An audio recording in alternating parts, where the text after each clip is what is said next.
ভাই আপনি যদি প্রবাসী হয়ে থাকেন তাহলে টাকার মূল্যটা আপনি কখনোই বুঝবেন না, কারণ মাসটা শেষ হইতেই আপনি 50,000, 60,000, 70,000 টাকা পেয়ে যেতেছেন, প্রতি মাসে পেয়ে যেতেছেন। ওই টাকাটা আপনি জমায়া ফ্যামিলিতে দিতেছেন, ফ্যামিলি যাতে একটু ভালো থাকে, পরিবার যাতে ভালো থাকে, আপনার লাইফে যেই জিনিসগুলো আছে বাড়িঘর করা সবগুলো আপগ্রেড করার জন্য আপনি পরিবারের কাছে সব কিছু একদম দিয়ে দিতেছেন। ঠিক আছে, আপনি কেন বুঝবেন না? কারণ হচ্ছে মাস শেষে আপনি 50-60,000 টাকা হাতে পাইতেছেন, প্রতি মাসে কিন্তু পাইতেছেন, এটা থামতেছে না ভাই। টাকার মূল্যটা আপনার বোঝার জন্য আপনি 3-4 মাসের জন্য দেশে যান। 3-4 মাসের জন্য দেশে যাওয়ার পরে যখন দেখবেন 2 মাস আরামে এসে খুব সুন্দর করে ভাঙছেন, ভাঙা শেষ, তখন দেখবেন আপনার কাছে আর টাকা নাই শেষের দিকে। তখন আপনি আপনার বন্ধু বান্ধবরে বলবেন, যেখানেই বলবেন, ভাই আমার 20,000 টাকা দে, 30,000 টাকা দে, কিছুদিন চলি আপাতত। হ্যাঁ, সেক্ষেত্রে কিছু কিছু জায়গায় আপনি পাবেন, কিছু কিছু জায়গায় আপনি পাবেন না।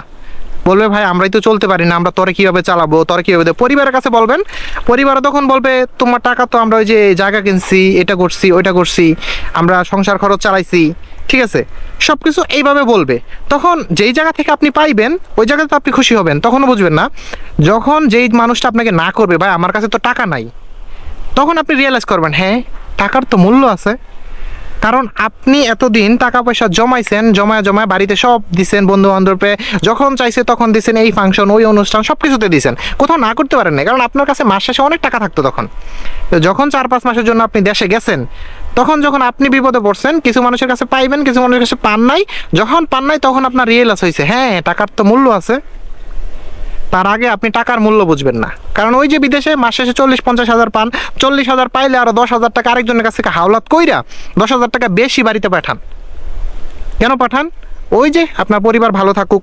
কিন্তু যখন আপনার প্রয়োজন হইব, আপনি 4-5 মাস পরে যাইবেন দেশে, তখন 2 মাস পরে যখন আপনি বলবেন যে ভাই আমার কাছে তো টাকা নাই, পরিবারের কাছে বলবেন আমার কাছে তো টাকা নাই, এই কিছু টাকা দাও, আমি আপাতত 2 মাস চলি, বিদেশ যাই আবার সব দিয়ে দিব। তখন বলবে এত বছর যে কামাই করলা এই টাকাটা কই, 4 মাস দেশে এসে চলতে পারলা না। এই যে বিদেশ থাইকা 1 মাসের বেতনের সাথে আরো অ্যাডভান্স মানুষের কাছ থেকে রেন কইরা 10,000-20,000 টাকা বেশি পাঠান, ঠিক আছে, এটার মূল্য তখন বুঝবেন যে কেন পাঠাইছিলাম, কেন নিজে কিছু জমাইলাম না। যদি আজকে নিজে জমাইতেন, 20,000 টাকা বাড়িতে এক্সট্রা না পাঠায় 20,000 টাকা আপনার কাছে রাখতেন, তাইলে ওই 6 মাসের জন্য ছুটিতে যাইয়া হাত পাততে হইতো না বাড়িতে। বুঝতে পারছেন? টাকার মূল্যটা আপনি বুঝেন না, টাকার মূল্য বুঝতে শিখেন। বিদেশ যখন আসেন, টাকা পয়সা ইনকাম করতেছেন, সাথে টাকার মূল্যটা বুঝতে শিখেন। অবশেষে একটা কথাই বলতে চাই, আপনাদেরকে কি জ্ঞান দেব ভাই? 7 বছর ধরে আমি তো জমাইতে পারি না কিছু, জিরো। আপনাদের জ্ঞান দিয়ে লাভ নাই, ঠিক আছে? সো জ্ঞান যদি ভালো লাগে নিয়ে নেন, ভালো লাগবে, আপনার জীবনে উন্নতি হবে। আল্লাহ হাফেজ।